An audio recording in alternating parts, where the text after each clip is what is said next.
नाशिक पश्चिम विधानसभेचे उमेदवार सीमा महेश हिरे यांच्या प्रचारार्थ प्रभाग क्रमांक 25 मध्ये सकाळी प्रचाराला सुरुवात करण्यात आली। यावेळी पाटील नगर, हेडगवर नगर, इंद्रनगरी, अभियंता नगर, धन्वंतरी कॉलेज परिसर, सायखेडकर हॉस्पिटल परिसर असा समारोप करण्यात आला। नाशिक पश्चिम विधानसभा मतदारसंघात प्रचारात रंगत आली आहे। प्रचारासाठी अवघे काही दिवस राहिले असताना महायुतीच्या उमेदवार सीमा हिरे यांनी मतदारांपर्यंत पोहोचण्यासाठी होम टू होम भेट देऊन मतदारांचे आशीर्वाद घेतले। ठिकठिकाणी महिलांनी सीमा हिरे यांचे घरोघरी औक्षण करत स्वागत केले। यावेळी माजी नगरसेवक यांनी प्रभागात आमदार सीमा हिरे यांच्या माध्यमातून अनेक विकास कामे झाल्याने नागरिकांमध्ये उत्साहाचे वातावरण असल्याचे सांगितले। राष्ट्रवादी अजित पवार गटाचे पदाधिकारी अमोल नाईक यांनी सकारात्मक भावना असल्याचा विश्वास व्यक्त केलाय। महायुतीच्या पदाधिकाऱ्यांसह कार्यकर्त्यांनी मोठ्या संख्येने सहभाग नोंदवला। उत्तर महाराष्ट्र न्यूज नेटवर्क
बोला स्टार्ट। नाशिक पश्चिम विधानसभा निवडणूक 2024 महायुती भाजप शिवसेना राष्ट्रवादी अजितदादा गट पक्षाच्या लोकप्रिय उमेदवार सौ सीमाताई महेश हिरे यांच्या आज प्रचारासाठी आम्ही नवीन नाशिक येथून प्रचाराची सुरुवात केली।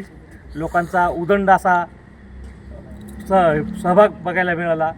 लोकांनी जागोजागी स्वागत करण्यात आलं आणि भयमुक्त सिडकोसाठी सीमाताई हा पर्याय एकदम योग्य आहे असं मी समजतो आणि सीमाताईंनाच चांगल्या भरघोस मतांनी निवडून येतील मी आशा व्यक्त करतो आणि थांबतो। धन्यवाद। उत्तर महाराष्ट्र न्यूज नेटवर्कसाठी नितीन चव्हाण, नाशिक।